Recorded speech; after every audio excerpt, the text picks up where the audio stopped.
Want more stories in your life without adding to your TBR? That's where Audible comes in. I use it for the original novellas, the Plus catalog like Deanna Rayburn's Veronica Speedwell series, and those audiobook sales that you can beat. Right now, Audible has a special offer for new and returning members. Click the link in the show notes to see what deal you'll get and start listening today. Hi, Laura. Hi, thank you so much for having me. So happy to have you here. Tell us a little bit about yourself. Okay, so my name is Laura Bishop. I am a debut author of the upcoming novel Love Me, Stalk Me. It's like a dark rom-com, so it's like dark, but hopefully also funny. I live in Florida. I drink a lot of caffeine. I need to pull back on that. And yeah, I love all things like pink. All right, so we're going to talk about Love Me, Stalk Me because Yes. it has an interesting premise. Yeah. Obsessive hero. It has Yeah. it's our heroine who's doing so well in work, but has Mhm. a shitty personal relationship, right? And she finds herself in a situation where her coworker is kind of obsessive and Mm. may have used his security expertise and presented another option for her. It's Yeah. a little darker, but Yeah. it's a rom-com. That's right. I really love blending things that don't work together. That's my brand, things that don't work. It was just fun for me to write this book where it was dark and also kind of funny. I just love the idea of blending those two things because we usually don't see those two things together. When you think dark romance, you have these really heavy books where people are really toxic towards each other. I just thought, what if we did dark in a lighter way? And that's how this is. So it's dark, but it's light. Like he's obsessed with her, and it's like, isn't that That's the dream? a Like, dream. hot with you. Yes. Basically, Yeah. just doing whatever it takes. It shows you the shitty option. The men in That's right. finance may not be the one you want to. That's right. No, I mean, so I always tell people about this book, like, this book is very personal. Like, the female main character and all of her internal thoughts are Yeah. me. And it's so funny to read reviews about the book, which I read literally every single review. I know people are like, "You shouldn't read reviews, it's bad for your mental health." And I'm like, "That's fine. My mental health is already in the toilet, so it's totally fine." And so I read every single review. So if you write a review, I will read it probably twice. And people are just like, there are a few people out there that are annoyed by the actions of the female main character. And I'm actually really happy because I'm like, oh my gosh, I'm so happy that you are annoyed by her and by her decision to stay with this guy longer, because it means that you as a person have never experienced being in a toxic relationship. Yeah. You feel very trapped and you don't know what to do. Like, that actually makes me happy for the reviewer because this book is super, super personal for me. So these are things that I have experienced and that a lot of other women have experienced. This idea of like, I know it's wrong, but I don't have a number of things. My own self-confidence, my own like, and it happens to women in a variety of ways, like my own self-confidence to leave, my own money to leave. Like, there are reasons that women stay with men that they shouldn't stay with them. And the book is really about her finding her own inner self-worth and giving her the ability to break away from something that is bad for her. Yeah, I think in some ways it reflected back to me. I agree. I've been in toxic relationship. I've been toxic with my body, like just all of these Mhm. different things. And it really what it does is like it shows you you're your own worst enemy. Because Yes. on paper, she's killing it. Right. That she's doing well. She has a family that cares for her. Like she has unconditional love, even though it may not be the way she wanted to. Yeah. And so being in this relationship, it's like encapsulates the idea like how am I brave? Like because society tells us that we gotta get married and we wasted the sunk cost fallacy of like you wasted all this time and then you have nothing to go for. Like Right. I'm telling you, I experienced that when I moved to Chicago for the pandemic. So I actually lived in New York and then I moved to Chicago for like 2 weeks before before the Oh shutdown. my And goodness. I Oh, was in Chicago for about a year and a half. And I remember being like, no, this is not the right place for me. And I was like, but I was committed to it. And I was like, how do I get out? And obviously I did get out. good. I ended up like my job was like, you kind of have to move. And I was like, well, I guess I have to move and I'll have to find somewhere else. And I think in some ways I to take that on new option that's uncertain and it's like a little bit scary, a little bit toxic, or what it seems to be toxic. So I ended up in Florida. So Oh, it's you're like, more like me. We're having yeah. coffee. But then taking that brave action and not being your worst enemy and not being in that place of what your headspace tells you. Because Mhm. the mind is ruminating, it's just noisy, and you're just like, Yes. what am I supposed to do?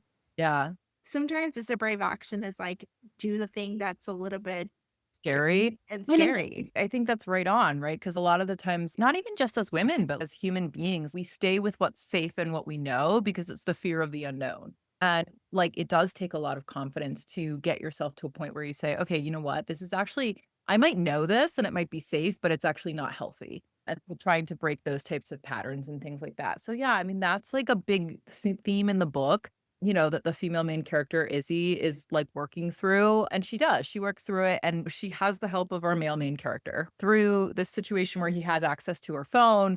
And she's downloaded an AI boyfriend app, right? Like you were saying, at the behest of her best friend, who basically forces it onto her phone. She downloads this AI boyfriend app. And then he sees her and he's instantly obsessed with her. So he takes over the app. So she's talking to the app and she thinks she's talking to a computer.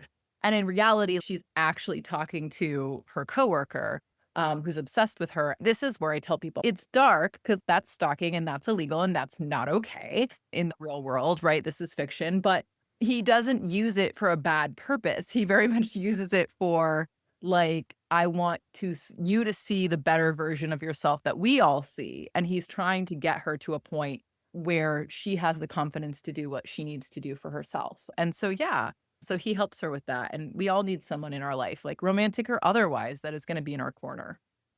We need that people to just be there, like a ride and eyes who can actually walk us through and actually can give us a different perspective, can hold our hand when we take that brave action, whatever that is, whether it's leaving a toxic relationship or whether it's just not embracing something different and facing the end and just that Yeah. you're not alone. Yeah. This book is also a walking red flag Yeah. that we know next time, which is stalking. Yes, yes. It's very like, let us suspend disbelief, right? Like these Yeah. are things that like in reality, if this happened to you, you should definitely run the other way. But it is fun to explore these themes in a safe, fictional way. Yeah. So talk to us about your publication journey because this was initially not supposed to be traditional published, but it got picked up. Correct. It's exciting. So talk to us about Yeah. how did you get there? How do you get from point A to point Z? I wish that I could tell people so that they could duplicate, but it's just been kind of a crazy road. I had this idea for this book. I just remember having it and I just had to write it. I love reading. I love writing. I was the nerdy girl in middle school. Like everybody else would be socializing before school started. And I would literally be in homeroom sitting there I read a lot of high fantasy. So I was like sitting there with my Mercedes Lackey book, totally reading about griffins and other magical creatures and stuff. In high school too, I had one really close friend, and our fun thing to do when we got our license was go to Barnes and Nobles, right? I mean, we were those girls. And it's so funny because especially when I was younger, if it had romance in it at all, I was like, I'm not reading this. I've always loved writing. I've always loved reading. And I had this crazy idea for this book. And I don't know. I think maybe I had things going on in my own life where I felt like I wanted to express these feelings in a way that you can only do through the written word. Like I expressed what I was feeling about certain situations that were going on in my own life through this female main character. And in that way, like it was a safer way for me to express them, right? So I wrote this book so fast. It just poured out of me. It was like a compulsion. I just had to write it. And then I gave it to a couple of friends to read, and they were just like, this is that you have to publish this. Like, you can't just sit on this. This is something that other people should read. So I just like, I don't know, I had this idea for it. And then I just decided to like, okay, like I'll try and publish it and we'll see what happens. And it was really fortuitous. Like during the cover reveal, a book scout saw the cover, asked me for a copy of it. I sent her a copy of it. She read it and was like, oh my gosh, I love it so much. Are you okay if I share it with some other people that I work with? And I said, yeah, please do. So then that next week, I was getting a phone call from my now agent who was like, hey, this person got in contact with me, said you have this book. Can I read it? And I was like, sure. So she read it and they loved it. And then all of a sudden, I had an agent. Not even a week later, she was like, okay, so I pitched this to Atria and they want to offer you this deal. Do you want to take it? And I was like, oh my God, sure. It was such a whirlwind. I couldn't have planned it. I certainly didn't plan it. And I'm so, so grateful to all of the women who have read this book, who have connected with it and really changed my life in a way that I had not anticipated it would be like this. Cause I just thought, I'm just going to put it out there and hopefully people will read it or connect with it. I wrote it for myself, right? I didn't write it for anybody else to read. I really wrote it for myself. So that's the process, and I know that's not the process, like, for really most people. I have no idea, but I'm very grateful, and I hope women continue to connect with this book because that's really, like, what means a lot to me. Yeah, I think it's an emerging trend. We're seeing rom-coms to be a little darker, a Mhm. little bit spicy, a little bit different than what we're Yeah. normally see. And I think it's just right place, right time, right. Yeah. Sometimes that's you strike of luck. Yeah. I think this also like the idea of like looking at things in a different lens and matching those other genres helps. It intrigued me when I got the pitch, Okay. but I really was intrigued. I was like, wait, how does this work? And then when I read it, I was like, oh, Kind this of makes makes sense. sense. And now for me that I can identify even from the authors now. Like I can identify for this specific. So I was like, no, this is a journey, but I enjoy it. Oh, So good. I'm glad. so it's really your social media presence because you're building buzz and it's just been fun to watch. I Like you're creating dream for That's so funny. Oh my gosh, I know. And I have a street team, and then I even have one of the bikers who is, like, really nice, and I low key loves the attention, and he's, like, in the group chat with the girls. So it's fun. And a friend of mine was actually like, I think, like, it's your street team, but now he posts all of his reels to the group too, so it's really like a street to food. It's totally really the main male character in this book drives a motorcycle, right? And not to drop too many spoilers, but for the rest of the series, especially in book 2, the idea of the biker guy is a much bigger thing too. I just had this idea where I was like, there's so much crossover between Bike Talk and Book Talk on TikTok. And I was like, wouldn't it be fun to film with bikers and stuff? Right. And so it's amazing what you get back when you ask. Right. And so I just started like searching on TikTok for my area and bikers. And then I started scrolling and I would reach out to these guys and be like, hey, I have a book coming out. I was hoping to make content at Barnes and Nobles. Would you be willing to wear your helmet at Barnes and Nobles with me?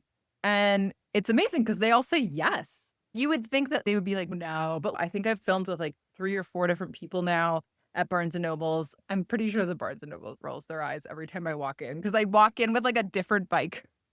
you're like a regular guy. It's totally fine.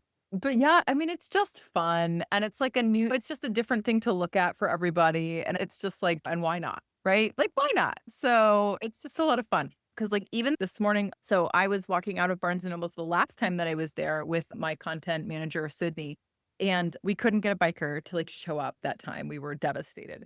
And then we were walking out, and then like the cutest biker, tall, blonde hair, was like in the cookbook section. It was so wholesome. And he's just got his helmet there and he's just like looking at cookbooks. And I was just like, oh, I am approaching this man. So I like walked up to him and I gave him the whole spiel. And I was like, so yeah, like, would you want to film with us? And he was like, sure. And then literally, like, I get messages from him like the next day and he's like, hey, my buddy's going to be in town. Like, is it okay if he also comes and film with us? And I was like, of course. And then he said he had another friend that also wanted to film with us. So it was like 3 of them. One of them couldn't make it. I was there this morning, but it was the 2 of them and it was so fun and it's perfect. And it's just fun. You know what I mean? It's just a fun way to market the book. And the guys are so sweet. They're all so sweet and really nice. I buy every one of them a book, right? Like that's the deal. Like you come and film with us. I'm going to buy you as much coffee as you want. And then you can pick out whatever book you want. Our cookbook biker picked out a cookbook today, which was great. So I got to buy Biker a cookbook, which So is what kind of books did they pick up? Like just give adorable. us Well, like today's was a what cookbook. cookbook? Today's was a cookbook. Yeah. The other biker that we filmed with, like, he respectfully declined. He was like, I'm all set. I was like, are you sure? Like, I'll buy you more coffee. I'll buy you more food. But yeah, so far it's been a cookbook, which is Oh my adorable. gosh. Like literally so Love cute. this. Oh my I know. gosh. I'm so excited. But you know, it is a job. It's the Kim Kardashian It's sex. It a is a job, full-time but job. it's and you know what? It takes brave action to go and talk to guys and ask them to create content. Yeah. It's the unknown. It's basically you kind of have to Yeah. follow your way of marketing with Well, and it. that's the thing, because I'm gonna tell you, like, I still like, despite the fact that I wrote this book that was body positivity and things like that, I still very much struggle with seeing myself and being comfortable with myself. Like, that is something that I really struggle with. And so even this morning filming, I look at myself on camera and I'm like, oh, you have those moments where you're just like, I don't look the way I want. And it's all in your head because everybody else sees you as so beautiful. I wish we could all see ourselves that way. And so I just keep trying to remind myself that I think it's a good thing that I'm pushing myself to go do this and put myself out there. I think it's a good thing and I need that. So It is a great thing. The more you put yourself on camera, the more you just let go of the perfectionism, let go of the specific things, it gets easier. And then you start seeing, like, you look back, it's like, when I look back childhood pictures, like, I was like, oh my gosh, I was so skinny. the moment you hate on yourself so much and you're like, Oh my "No." gosh. So it's a good thing and it's fun. Like we just have fun. Like today we went and we had fun. And then I get to tell people like they're like, "Well, what did you do?" Well, it's like, "Well, I encouraged a biker to like hang one-handed from a street post so that we could do the Maui Wowie trend, right? Like while holding my book." Like that was my morning. So totally. I love this. All right. So talk to us about the books you read now. Which Mhm. do you read romance, or are you still reading fantasy, or reading all over the place? What does it So look like right now? it's actually really sad. I just don't have time to read as much as I want to, and I really do want to get back into reading. I've been writing book 2 in the series, editing and going back and forth on edits and things like that. It's just taken a lot more of my time, so I just haven't had as much time to read as I want to. I miss reading. If it like, I really do miss it, and I think it's so important for authors to read because it takes you out of your own world. Like, I'm very much in my own world right now, and I need a break. I need a break from my own world, and I need to be able to go into somebody else's world. I did this, like, low key with TV because I got really sick over the summer, and I was bedladen for, like, a week. I just, like, couldn't get out of bed, so there was nothing for me to do. I couldn't write, I couldn't do anything, I couldn't work.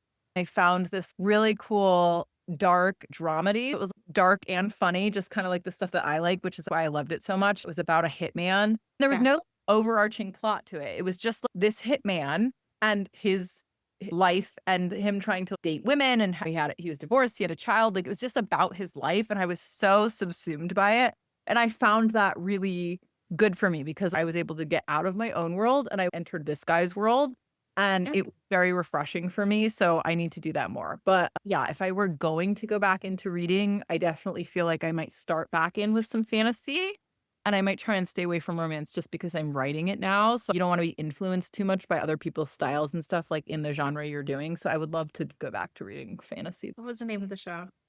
Oh, it was called what was it called? Oh my god, Mr. Inbetween. Ooh. Yes. Oh my god, it was so good. It's an Australian dramedy. Everybody should watch it. I'm still so obsessed with it. I'm so upset that it's over. Oh my gosh. Thank you for giving us a TV recommendation. You're 'Cause yes, it's you're right, yeah. awesome. You're As welcome. someone who needs better long form content just to escape from it, Me because too. we're just consuming so much short form content that it just becomes our mind. So Yeah. sometimes like a good TV show can just, and I Yeah. just don't have to think about it. I binge watched that show. It was so good. Laura, tell us we can find you online.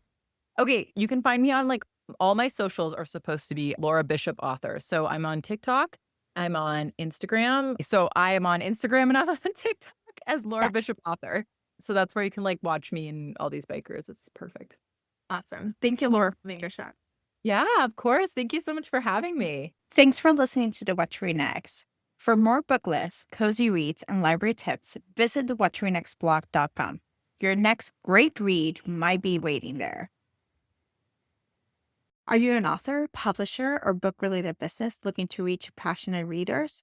What to Read Next podcast is a perfect place to connect with an engaged audience of romance and mystery lovers who are always on the hunt for their next great read.